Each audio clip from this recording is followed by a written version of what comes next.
और भाई यूट्यूब पर जो देख रहे हैं उनको बता दूं कि हमारा जो भी सीईटी मेंस का एग्जाम होने वाला है उसके अंदर ये जो चारों सब्जेक्ट हैं हमारे, environmental studies, rural marketing, disaster management और ट्रैफिक रूल, इन चारों सब्जेक्ट के लिए कॉमन हमारा एक कोर्स चल रहा है, थ्योरी कोर्स, जो कि आपका मात्र 351 रुपए में है।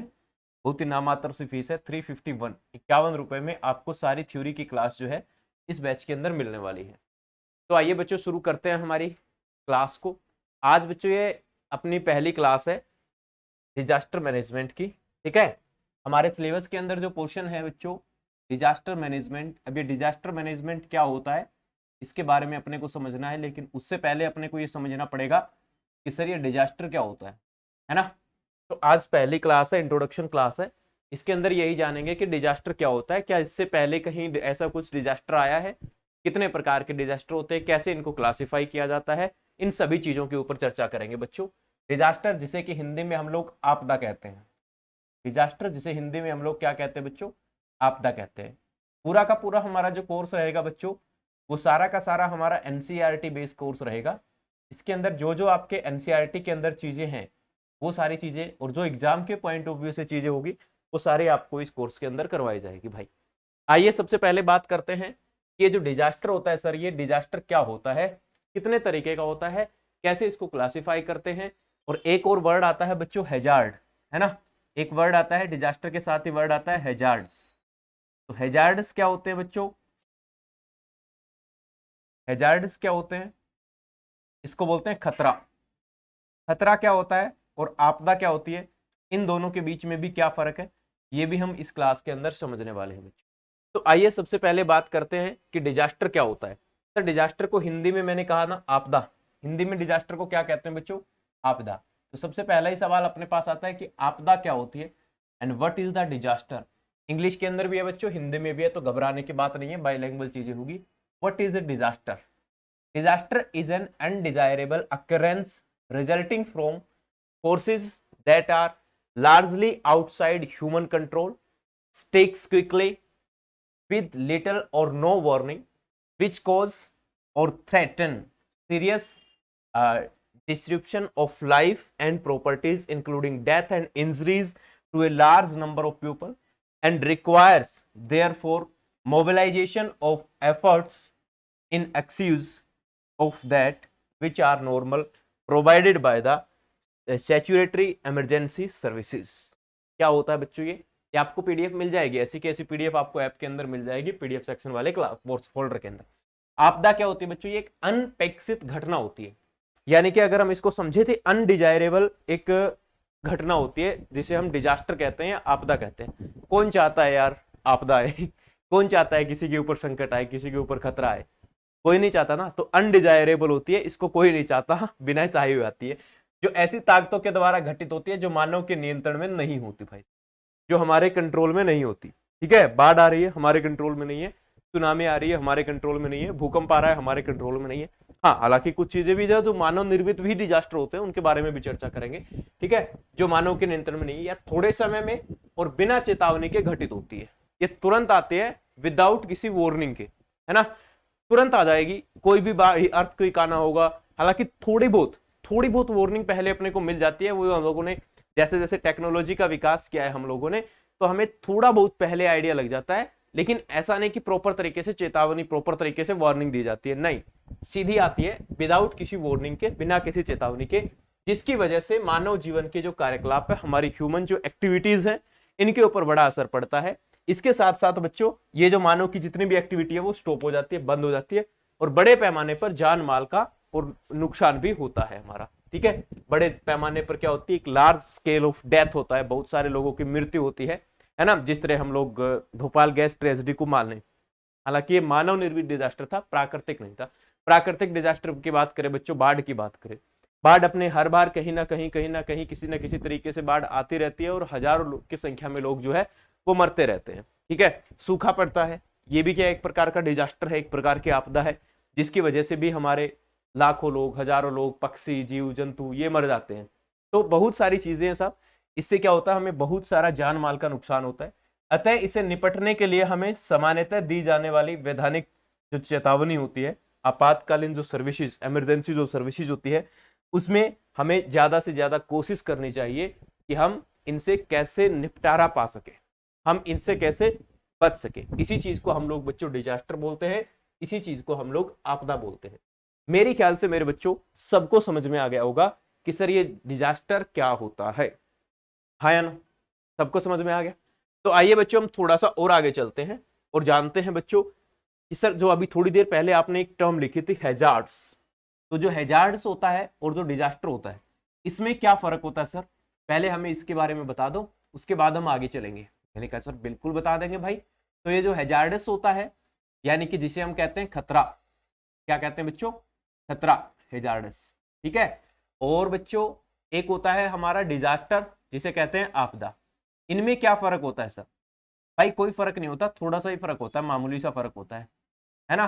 जैसे कि बच्चों आपदा क्या होती है, आपदा होती है भाई जो डिजास्टर आ चुका है, जिसकी वजह से अपने को नुकसान हो रहा है या नुकसान हुआ है।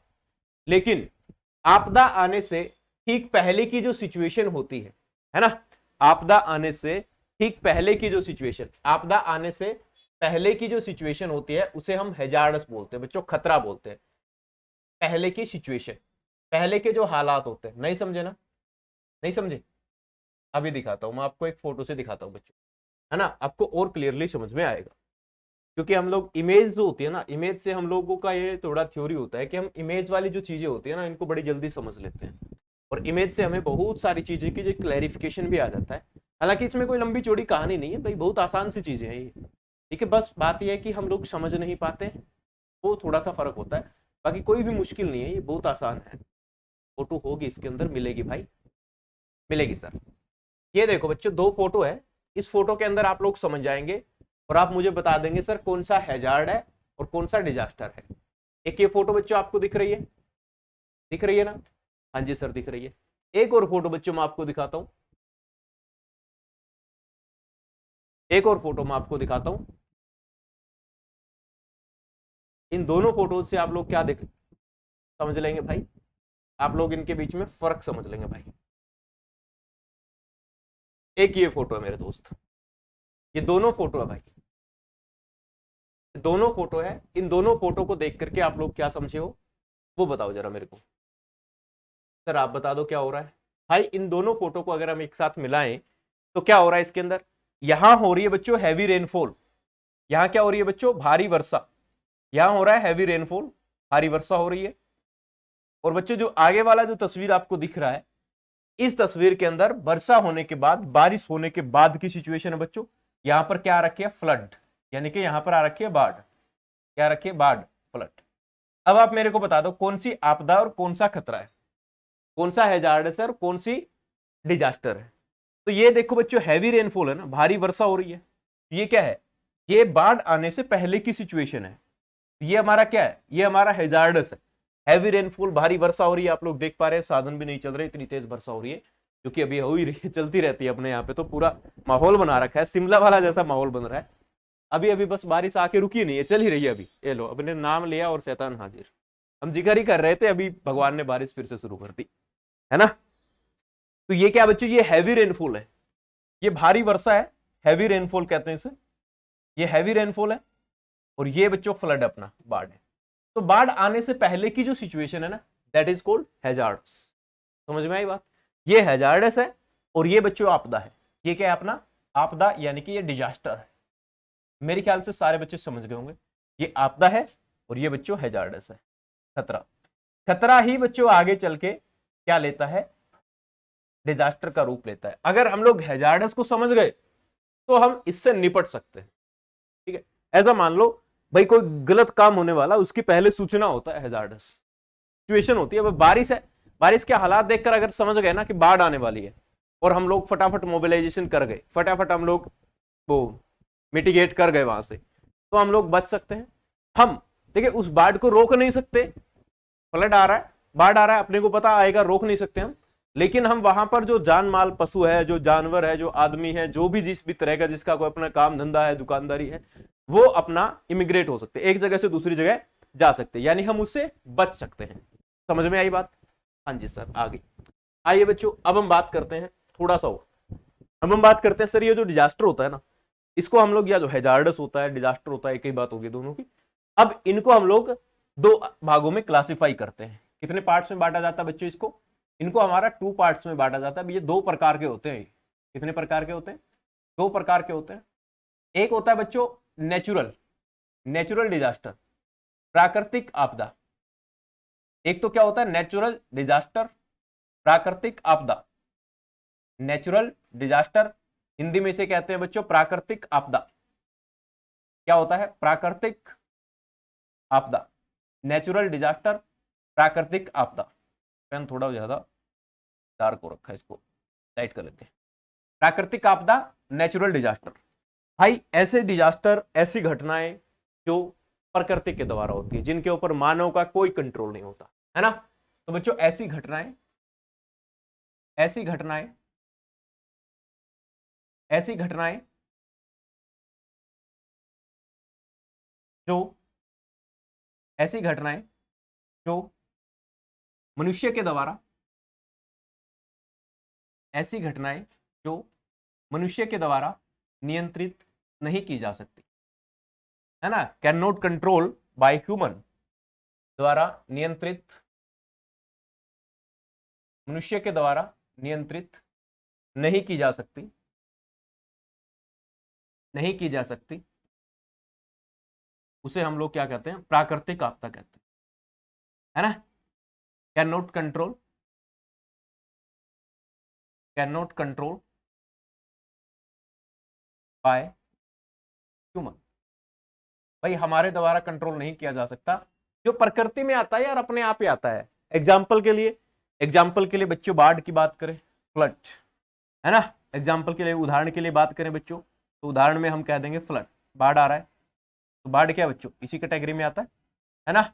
हम लोग कह लेंगे साइक्लोन, चक्रवात जो आते हैं, साइक्लोन, चक्रवात, चक्रवात, तूफान, थंडरस्टॉर्म, है ना, तूफान। तो इस तरह से बच्चों हमारे ना बहुत सारी ऐसी घटनाएं होती है जो प्राकृतिक होती है, जो नेचर जिसको कंट्रोल करता है ना, परमात्मा की मर्जी से जो होती है। कहने की बात यह है, तो उनको हम लोग नेचुरल डिजास्टर कहते हैं। नेचुरल डिजास्टर के अंदर क्या क्या आता है आप लोग समझ गए होंगे। उसके बाद आता है बच्चों मैन मेड डिजास्टर। दूसरे नंबर पर हम लोग पढ़ते हैं मैन मेड डिजास्टर, मानव निर्मित आपदा।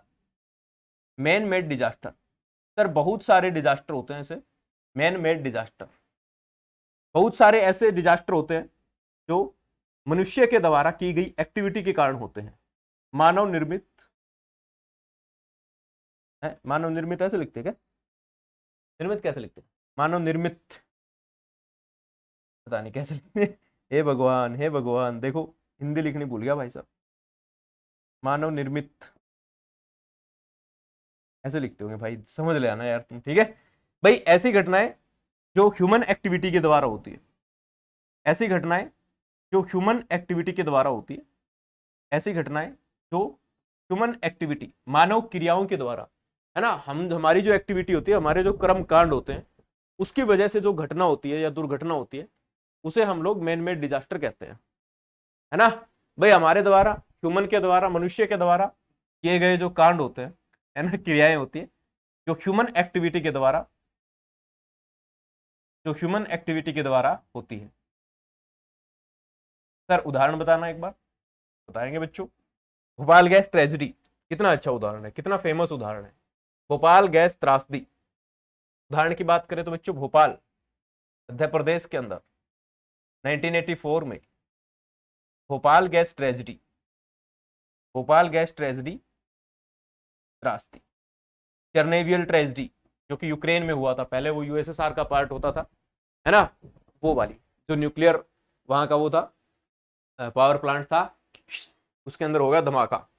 तो ये क्या होती है बच्चों, इनका भोपाल गैस ट्रेजेडी के अंदर क्या हुआ था, ये जितने भी डिजास्टर हुए थे ना भाई, जो फेमस फेमस अपने से पूछा जा सकता है, इनके बारे में हम सारी बातें बात करेंगे, ठीक है। कंप्लीट डिटेल में इनकी डिस्कस करेंगे कि किस चीज की कंपनी थी, किस चीज की फैक्ट्री थी, कौन सी गैस लीक हुई थी, कितने लोगों की मौत हुई थी, किस दिन हुआ था, किस दिन ये घटनाएं आई थी, ठीक है बच्चों। तो मेरे ख्याल से आप लोग दोनों समझ गए होंगे, पहला जो नेचुरल डिजास्टर प्राकृतिक आपदा क्या होता है, दूसरा जो मानव निर्मित आपदा होता है वो क्या होता है। इसके अलावा बच्चों अपने जो ये जो डिजास्टर होते हैं इनको भाई हम लोगों ने अलग अलग तरीके से चार भागों में क्लासिफाई किया है। हमने इनको कितने भागों में क्लासिफाई किया है बच्चों? 4 भागों में इनको क्लासिफाई किया है, 4 भागों में बांटा है। प्राकृतिक आपदाएं जो होती है, नेचुरल जो डिजास्टर होते हैं, उनको हम लोगों ने 4 भागों में। अच्छा, आप लोग मुझे कमेंट करके बताना, कोरोना है वो प्राकृतिक आपदा है कि मानव निर्मित आपदा है? कोरोना है तो डिजास्टर है ना, जो कोरोना जो था वो मानव निर्मित था कि प्राकृतिक था? आप लोगों के लिए क्वेश्चन है, बताना मेरे को बच्चों। ये लो, जो प्राकृतिक आपदा है बच्चों, इसको हम लोग ना 4 भागों में बांटते हैं। तो प्राकृतिक आपदा को कितने भागों में हम बांटते हैं? 4 भागों में क्लासिफिकेशन करते हैं। लिखा भी हुआ है प्राकृतिक आपदाओं का वर्गीकरण यानी कि क्लासिफिकेशन। इंग्लिश के अंदर भी है बच्चों, ये आपको एज इट इज इंग्लिश के अंदर भी मिल जाएगा। क्लासिफिकेशन ऑफ नेचुरल डिजास्टर 4 प्रकार से क्लासिफिकेट करते हैं बच्चों। एटमोस्फेरिक यानी हमारे वायुमंडल के कारण जो होने वाली है, टेरेस्टेरियल यानी कि जो स्थलीय हमारी आपदाएं होती है, एक्वेटिक यानी कि जो जलीय होती है, बायोलॉजिकल यानी कि जो किसी जीवाणु किसी बैक्टीरिया वगैरह की वजह से होती है, जैविक आपदा बोलते हैं इसे। 4 भागों में बांटा जाता है। वायुमंडलीय यानी कि एटमोस्फेरिक, अभी अभी देखा हम लोगों ने। भौमिक, भौमिक यानी कि जो धरती के ऊपर होती है, भूमि के ऊपर होती है, अर्थ के ऊपर होती है, हमारे धरातल के ऊपर होती है, उसे हम लोग कहते हैं। जलीय, जलीय वही होती है बच्चों जो वाटर के अंदर होती है, पानी के अंदर होती है। एक्वेटिक डिजास्टर, पानी के अंदर होने वाले जो घटनाएं होती है। जैविक, बायोलॉजिकल, ठीक है, ये जानवरों में भी, पेड़ पौधों में जो बीमारियां फैल जाती है बहुत भयंकर वाली, लाइक दिस कोरोना, ठीक है। अब बच्चों यहां पर क्या क्या आता है वायुमंडल के अंदर? वायुमंडल क्या आता है बच्चों? बर्फीली तूफान, बर्फाली तूफान, इसको हम लोग अंग्रेजी में क्या बोलते हैं बच्चों? बिजार्ड्स बोलते हैं। ब्लिजार्ड्स, जो बर्फ वाले तूफान आते हैं ना, तो वो वाले एटमोस्फेयर में आते हैं बच्चों तूफान। हाँ जी सर। इसके बाद बच्चों तड़ित झंडा, थंडर स्टॉर्म होता है ना, बिजली तड़क, बिजली ऐसे चमकती है, तूफान आते हैं, वो वाली चीजें है ना। तड़ित, ये भी बच्चों उसका बिजली का चमकना, लाइटनिंग बोलते हैं इसको। टोर्नेडो आते हैं, उष्ण कटिबंधीय साइक्लोन, चक्रवात आते हैं, ड्राफ्ट, सूखा पड़ता है। सर सूखे का एटमोस्फेयर से क्या होता है? सूखा तो धरती पे पड़ता है। अरे भैया वर्षा तो एटमोस्फेयर से होती है ना, और वर्षा ना होने के कारण, बारिश ना होने के कारण क्या पड़ता है? सूखा पड़ता है। हाँ के ना, तो सूखा इसी में आता है, एटमोस्फेयर के में आता है। वर्षा न होने के कारण ही तो क्या होता है? सूखा पड़ता है। तो ये वर्षा एटमोस्फेयर में ही होती है, एटमोस्फेयर की वजह से होती है। दैट्स वाई जो ड्राफ्ट होता है ना, ड्राफ्ट सूखा बोलते हैं इसे। कारकपात, पाड़ा लगना, लू लगना। कारकपात क्या होता है? इसको इंग्लिश में पढ़ना देखेगा देखो, है ना। अच्छा, हेलस्टॉर्म, हेलस्टॉर्म बच्चों है ना। फॉरेस्ट और हीट वेव, हीट वेव जो आजकल अपने गर्मियों में चली रही है, जो हीट वेव वो होती है बच्चों जो नॉर्मल टेम्परेचर से 4-5 डिग्री ज्यादा से चलती है। तो बहुत गर्म हवाएं, तेज हवाएं, है ना, लू या फिर कोल्ड वेव, ठंडी हवाएं। तो ये सारे के सारे क्या होते हैं बच्चों? एटमोस्फेरिक होते हैं, वायुमंडलीय होते हैं। उसके बाद आते हैं भौमिक। टेरेस्टेरियल में क्या आता है बच्चों? भूकंप आता है, अर्थक्वेक आता है, वोल्केनिक इरप्शन, ज्वालामुखी, है ना, भूस्खलन, लैंडस्लाइडिंग, ये बच्चों पहाड़ी वाड़ी एरिया के अंदर होता है। हिमघाव, अवतलन, सोयल इरोजन, मृदा अपरदन, है ना। अवतलन का मतलब होता है ऐसा, सब्सिडेंस, सब्सिडेंस का मतलब होता है धस जाना, है ना, जब धरती कहीं से धस जाती है। सोयल इरोजन, मिट्टी का जो हो रहा है, इरोजन हो रहा है। ये avalanches, landsliding, volcanic eruption, earthquakes, इन सभी के बारे में हम लोग देखेंगे। सारी की सारी की इमेजेस भी मैं आपको दिखाऊंगा, है ना। उसके बाद आती है बच्चों एक्वेटिक। जलीय में कौन कौन सी आती है? जलीय के अंदर आती है बच्चों बाढ़ आती है ना, ज्वार आता है, महासागरीय धाराएं आती है, तूफानी मुहिम आता है, सुनामी आती है। अंग्रेजी में और देख लेते हैं एक बार। फ्लड्स आता है, टाइडल वेव आती है, ओशन करंट आता है, स्टॉर्म सर्ज आता है, सुनामी आती है। उसके बाद बच्चों बायोलॉजिकल, जैविक में क्या क्या होता है? तो plants and animal as colonies. Locusts, locusts आया था बच्चों एक बार, टिड्डी दल। लोक्टस क्या होता है पता आपको? लोक्टस होता है बच्चों टिड्डी, टिड्डी, टिड्डी देखिए, टिड्डी एक जानवर होता है भाई, टिड्डी दल। ये कॉलोनीज में, है ना, कॉलोनीज का मतलब इनको बहुत बड़ा ग्रुप आकर के, ठीक है, जो क्या करता है, जो एक इन्फेक्शन करता है, फंगल इन्फेक्शन, इंसेक्शन हो सकता है इसमें, फंगल इन्फेक्शन होता है, बैक्टीरियल इन्फेक्शन होता है, वायरल डिजीज हो सकते हैं such as bird flu, dengue etcetera. Corona भी लिख लो बच्चों, इसी के अंदर आएगा। ये कह रहा है किसी भी प्रकार का जो बैक्टीरिया होता है, बैक्टीरिया से कोई इन्फेक्शन फैल जाए बड़े लेवल पर, तो वो भी जैविक हो जाए, बायोलॉजिकल। जैसे कि बच्चों एक बीमारी फैली थी बैक्टीरिया से होने वाली, प्लेग, प्लेग बीमारी फैली थी, आपको जानते होंगे आप लोग, प्लेग, जो एक चूहे से फैलती है, प्लेग। ये क्या होता है, बैक्टीरियल इन्फेक्शन था, बहुत ही भयंकर खतरनाक तरीके से फैला था भाई साहब, है ना, प्लेग। उसके बाद बच्चों डेंगू, डेंगू जो कि वायरस से होता है, तो वायरल डिजीज हो गया, बैक्टीरियल डिजीज हो गया, वायरल डिजीज हो गया। उसी तरह से कह सकता है कोई फंगल डिजीज हो सकता है, कोई इंसेक्ट्स होते हैं बच्चों, कीड़े मकोड़े, उनसे इन्फेक्शन फैल सकता है। कहो तो हिंदी में दिखा देता हूं आपको, सारी चीजें हिंदी में भी है, ठीक है। पौधों व जानवरों में, अवनिवेशों में टिड्डियों के रूप में कीट घर्षण, फफूंदी लग जाना, बैक्टीरिया और वायरल संक्रमण, बर्ड फ्लू, डेंगू इत्यादि। पक्षियों के अंदर बच्चों एक बीमारी आई थी बर्ड फ्लू, याद होगा आपको, है ना। उसी तरह से इंसानों के अंदर आई थी स्वाइन फ्लू, है ना। बर्ड फ्लू ये किस में आई थी, पक्षियों के अंदर आई थी, खासकर बच्चों चिकन के अंदर आई थी, है ना, मुर्गा के अंदर आई थी बच्चों ये खासकर। और बहुत बड़े बड़े मुर्गे फार्म जो थे, पोल्ट्री फार्म, लोग काम धंधा करना बंद कर गए थे, इतनी भयंकर तरीके से बर्ड फ्लू आई थी। लोग पहले, अब तो फिर दोबारा से आने लग गए इस धंधे में। तो जो पोल्ट्री होता था ना, मुर्गी पालन, लोग मुर्गी पालन करना ही छोड़ गए थे, लोगों के हाथ जुड़ गए थे कि भाई अब हम नहीं करेंगे। इतनी भयंकर वाले तरीके से फैला था भाई ये डेंगू। आपको पता ही है, जब आता है तो ऐसे ही आता है ना, एकदम से प्लेटलेट्स डाउन हो जाती है, और भाई बहुत सारे लोगों के बेचारों की प्रॉपर ट्रीटमेंट ना मिलने की वजह से, या हालात और ज्यादा गंभीर होने के कारण, बहुत सारे हजारों लोगों की डेथ भी हो सकती है डेंगू से। इसके अंदर एक कोरोना भी जोड़ दो बच्चों, ये भी वायरल इन्फेक्शन है ना। अब इंसेक्ट्स की वजह से मैंने अभी बताया टिड्डी दल, ये क्या होता है, एक जानवर होता है बच्चों टिड्डी, है ना। ये टिड्डी क्या करती है, ये पूरे कॉलोनीज में चलती है, पूरे ग्रुप में चलती है, और पूरे ग्रुप में चलती है। और ये जब चलती है ना साहब, मतलब पूरा एक बड़ा एरिया कवर करके, मतलब ऐसे किलोमीटरों के दायरे में चलती है पूरा एरिया। जब ये चलती है ना साहब, तो जब रास्ते में जो भी फसल आती है ना, सारी फसल जीरो, खत्म खत्म करती हुई चलती है सब। कई साल पहले हमारे यहाँ पे टिड्डी दल आते थे, है ना, अब तो काफी समय हो गए इस चीज को सुने हुए, अब थे ही नहीं है, तब की बातें होती है। आप पूछना घर पे अपने बड़े बुजुर्गों को, पापा और को पूछना, दादा दादी हो तो उनको पूछना कि टिड्डी दल क्या होता है, वो आपको बताएंगे, ठीक है, बहुत अच्छे तरीके से। तो ये क्या होता है बच्चों, ये बायोलॉजिकल होता है। क्या होता है, बायोलॉजिकल होता है, ठीक है। थोड़ी देर पहले मैंने आपसे एक सवाल पूछा था कि कोरोना कैसा है इनमें से। तो कोरोना बच्चों, बहुत सारे लोग सोचेंगे कि कोरोना जो है वो मैन मेड डिजास्टर है ना, मानव निर्मित है। हालांकि ऐसा नहीं है, कोरोना मानव निर्मित नहीं है, कोरोना प्राकृतिक है ना। कोरोना प्राकृतिक में आएगा, वैसे थोड़ी सर चाइना वालों ने बनाया था, क्या सबूत है बनाया था बनाया था तो अपने आप बना था, कोई सबूत नहीं है चाइना वालों ने बनाया था कि भाई कोरोना है सर, कोरोना को चाइना वालों ने बनाया था, नहीं, कोई सबूत नहीं है, अपने पास प्रूफ नहीं है, तो हम नहीं कह सकते। समझ में आई मेरे बच्चों कहानी, हाँ या ना। चलिए बच्चों कुछ उदाहरण देख लेते हैं हम लोग, सर कहाँ कहाँ किस किस समय आए थे बच्चों। ये UNEP, United Nation Environment Programme जो है, ठीक है, इसकी मुझे स्टेट वो बताना आप लोग, हेड ऑफिस क्या है, हेडक्वार्टर कहाँ है, पढ़ाया हुआ है मैंने आपको उसके अंदर, ईवीएस के अंदर, एनवायरमेंट के अंदर। ये उसकी रिपोर्ट है बच्चों, यूएनईपी की रिपोर्ट है 1991, ठीक है।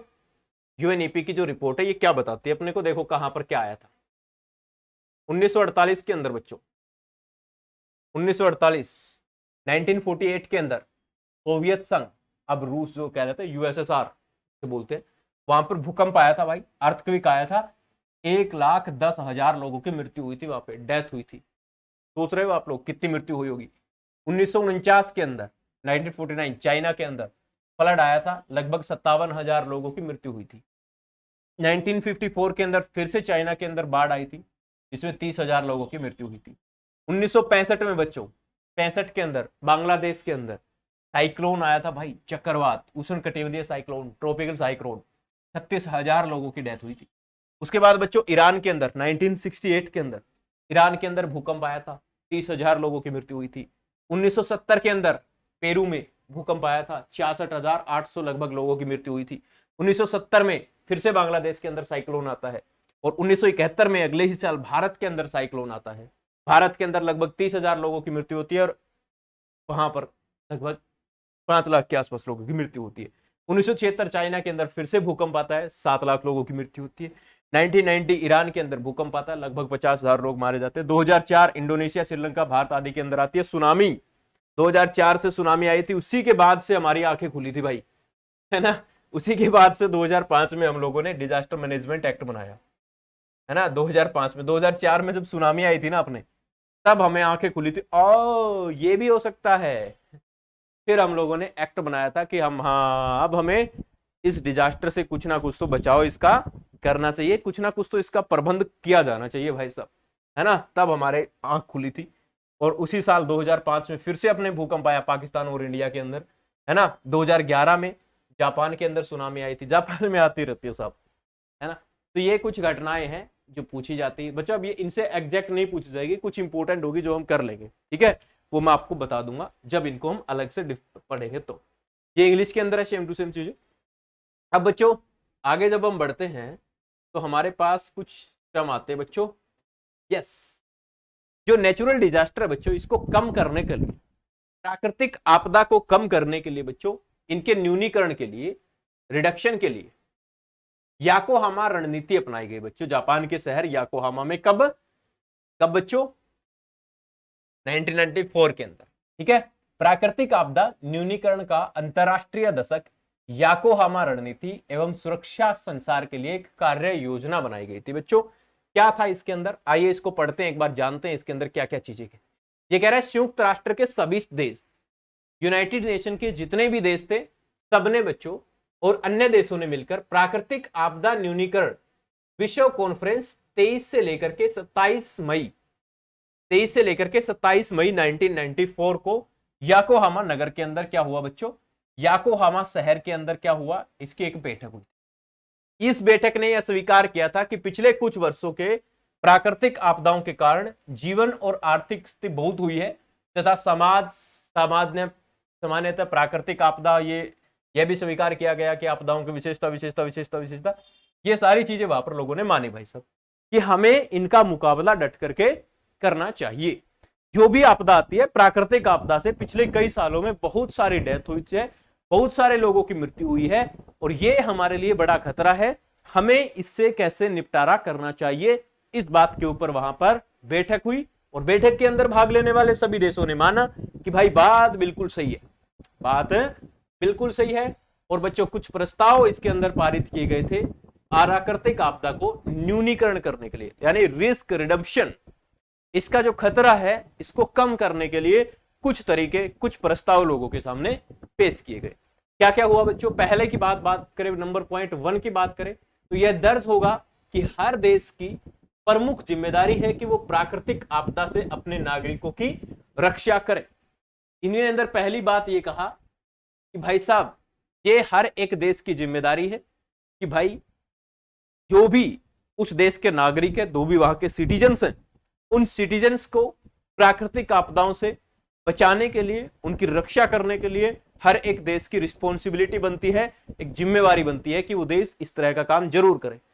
दूसरा बच्चों, यह विकासशील देशों, विशेष रूप से सबसे कम विकसित और चारों ओर से जो लैंडलॉक कंट्रीज थी, जो भूबंद देश है, तथा छोटे द्वीपीय विकासशील देशों पर अग्रता पूर्वक ध्यान देगा। फिर यह भी कहा गया कि भाई खासकर जो देश अनडेवलप्ड कंट्री है या जो डेवलपिंग कंट्री है, विकासशील देश है या बहुत कम विकसित देश हुए हैं, इन देशों के ऊपर बड़ा ध्यान दिया जाएगा। और स्पेशली लैंडलॉक कंट्रीज है ना, लैंडलॉक कंट्रीज है जिनके चारों तरफ क्या जमीन है, वो भाग भी नहीं सकते, कहीं कोई आ जाए तो आपदा, समुद्र हो, आदमी निकल जाए कहीं भी, है ना, कहीं तो जाके डटेगा, लेकिन लैंडलॉक के अंदर भाग नहीं सकता, ठीक है। तो ऐसे देशों पर ध्यान देना पड़ेगा अपने को कि इन देशों को कैसे बचाया जा सके। तो पूछ सकता है अपने से एक नंबर में, भाई याकोहामा स्ट्रेटजी के अंदर किन देशों के ऊपर ज्यादा फोकस किया गया, तो ऑप्शन में विकसित आ जाएगा, विकासशील आ जाएगा, ये फलाना दिगड़ा। तो किन देशों के ऊपर बच्चों, तो एक तो विकासशील देशों के ऊपर, दूसरे बच्चों जो कम विकसित है, और चारों ओर से लैंडलॉक कंट्रीज है, भूबंद क्षेत्र है। तीसरा पॉइंट बच्चों क्या हुआ, तीसरा पॉइंट ये है, जहां भी ठीक समझा जाएगा वहां आपदा से बचाव, निवारण और तैयारी के लिए राष्ट्रीय स्तर पर यानी कि नेशनल लेवल के ऊपर बच्चों कानून बनाकर ये क्या है, क्षमता एवं सामर्थ्य का विकास करेगा तथा इस कार्य में स्वैच्छिक संगठनों तथा स्थानीय समुदाय को भी संगठित किया जाएगा। इसका कहने का मतलब सीधा सीधा सा अपने सा यही था बच्चों, इन्होंने कहा कि जहां भी उचित समझेगी कोई भी कंट्री, कोई भी देश को जहां पर भी ऐसा लगेगा कि भाई हमें इसको प्राकृतिक आपदा से निपटारा करने के लिए हम लोग नेशनल लेवल पर, राष्ट्रीय स्तर पर यानी कि नेशनल लेवल पर कानून बनाना, और बच्चों जो भी उनके अंदर क्षमता और सामर्थ्य होगा उसका विकास करेगा। यानी जिस तरह से मैं बात करूं, समुद्र तट के साथ वाला जो कोस्टल एरिया होता है ना, वहां पर रहने वाले लोगों को स्पेशल ट्रेनिंग दी जाती है कि सब जब भी कोई तूफान वगैरह आए, सुनामी वगैरह आए, तो तुम्हें कैसे बचना चाहिए। तो वहां की जो लोकल लोग होंगे, लोकल लोगों को इस तरह की ट्रेनिंग, या अपने ओर से भी बहुत सारे ट्रेनिंग प्रोग्राम, अपने पास स्पेशल प्रकार की फोर्स जो कि प्राकृतिक आपदाओं से जो हमारी नुकसान हो रहा है, जान माल का नुकसान हो रहा है, उससे हमें बचा सकेगा। और इस कार्य के लिए बच्चों स्वैच्छिक संगठन, जिस तरह एनजीओ बहुत सारे होते हैं, है ना, बहुत सारे क्या होते हैं, एनजीओ होते हैं, स्थानीय समुदाय, वहां की जो लोकल कम्युनिटीज होती है, अभी बात करा, उनको संगठित किया जाना चाहिए। यानी कि देखिए, अब अकेली सरकार कुछ काम नहीं कर सकती सर, इसके लिए अकेला सरकार चाहकर क्या काम कर लेगी, आप लोग समझदार है, अकेली सरकार के चाहने से कुछ नहीं होगा। तो वहां की जो लोकल सरकार करेगी, सरकार अपनी तरफ से कानून बनाएगी, ट्रेनिंग प्रोवाइड करेगी, बहुत सारी फोर्स बनाई जाएगी, स्पेशल टास्क फोर्स बनाई जाएगी, और इसके अलावा वहां की जो लोकल स्वैच्छिक संगठन होते हैं, बहुत सारे एनजीओ चलते हैं अलग अलग जो इस तरह के काम करते हैं, ठीक है, और वहां की जो लोकल कम्युनिटी है उन सभी को इकट्ठा करके, संगठित करके उनको ट्रेनिंग करने की जरूरत है, ट्रेनिंग देने की जरूरत है। ठीक है बच्चों, अगला पॉइंट, यह उप क्षेत्रीय, क्षेत्रीय और अंतरराष्ट्रीय सहयोग के द्वारा उन कार्यों को बढ़ावा तथा मजबूती देगा जिससे प्राकृतिक आपदा तथा दूसरी आपदाओं को रोका या कम किया जा सके, उसका निवारण किया जा सके। इस प्रक्रिया में निम्नलिखित पर विशेष बल दिया जाएगा। किन किन चीजों पर बल दिया जाएगा बच्चों? पहला कह रहा है मानव तथा संस्थागत क्षमता निर्माण और सशक्तिकरण। अभी अभी हमने आपको बताया, ठीक है, अंग्रेजी के अंदर भी अगर इनकी बात करें आप लोग बच्चों, नंबर 4 पॉइंट के अगर हम लोग ए पार्ट पे बात करें तो ये कह रहा है human and institution capacity building and strengthening. क्या है बच्चों? ये कह रहा है जो ह्यूमन है और जो इंस्टीट्यूट लेवल पे जो अभी अभी मैं बात कर रहा था, तो मनुष्य को क्या दी जाएगी बच्चों? आदमियों को ट्रेनिंग दी जानी चाहिए कि भाई वो कैसे हम लोग किसी भी प्राकृतिक, किसी भी प्रकार की आपदा से हम हमारा निपटारा कर सकते हैं। दूसरा बच्चों, तकनीकी भागीदारी, सूचना का एकत्रण, डिस्क्रिमिनेशन, प्रकीर्णन तथा उपयोग और संस्थानों का संग्रह करना।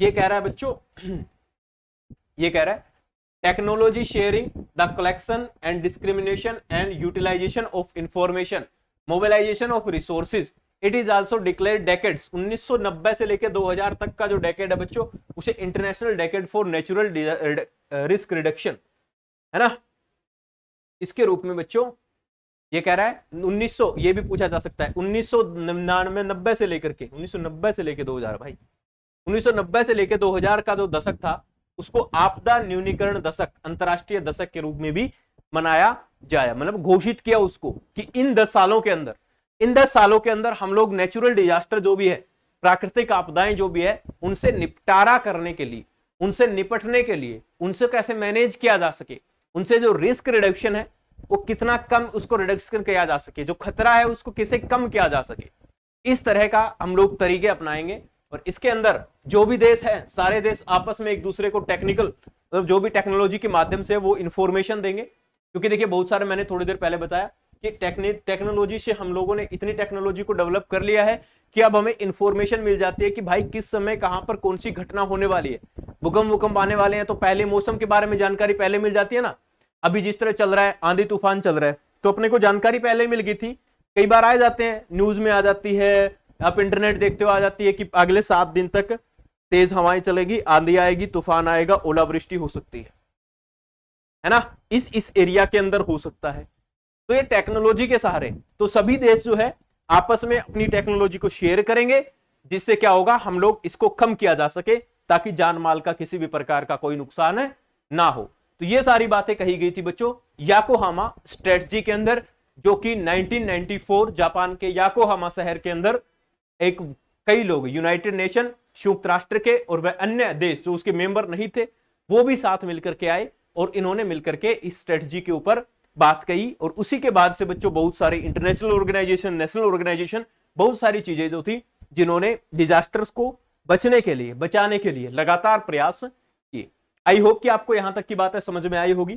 तो ये हमारी पहली क्लास थी मेरे बच्चों, ठीक है, डिजास्टर मैनेजमेंट की। इसके अलावा भाई साहब अपनी ईवीएस की क्लास होती है, ईवीएस की बहुत सारी क्लास ऑलरेडी रिकॉर्डेड जो डाल दी गई है समय को देखते हुए, ताकि आप लोग जल्दी से जल्दी उसको रिवीजन कर सके। कल भी 3 क्लास अपलोड थी, एक ट्रैफिक रूल के अंदर, 2 ईवीएस के अंदर। ऐसे ही लगातार बच्चों हर रोज आपको नंबर ऑफ क्लासेस मिलते रहेंगे। आप लोग बैच ज्वाइन करना चाहता है कोई भी बच्चा, तो भाई आप लोग इन नंबरों के ऊपर कॉन्टेक्ट कर सकते हैं 7988699909, या फिर उस पर जाकर के प्ले स्टोर पर जाकर के हमारे आप अवर्स एजुकेशन को आप डाउनलोड कर सकते हैं, जहां पर ये सारे सब्जेक्ट आपको एक ही मास्टर पढ़ाने वाला है। दिस इज दिस, है ना। और क्लास आप लोगों ने देख ही ली होगी। बहुत सारे बच्चों की डिमांड थी कि सर हमें डेमो क्लास दीजिए। वैसे डेमो उमो का कोई चक्कर नहीं होता, अपने यूट्यूब पे इतने सारी वीडियो पड़ी है, पता चल जाता है। फिर भी बच्चों की डिमांड थी, मैंने कहा चलो अब तुम्हारे लिए ये भी पता है ना। चलो भाई तुम क्या याद रखोगे। चले मेरे भाई, thank you so much, bye bye, tata, God bless you, ख्याल रखिएगा अपना। जय हिंद, जय भारत। यूट्यूब पर पहली बार आए हैं तो चैनल को सब्सक्राइब भी कर लीजिएगा। नमस्ते।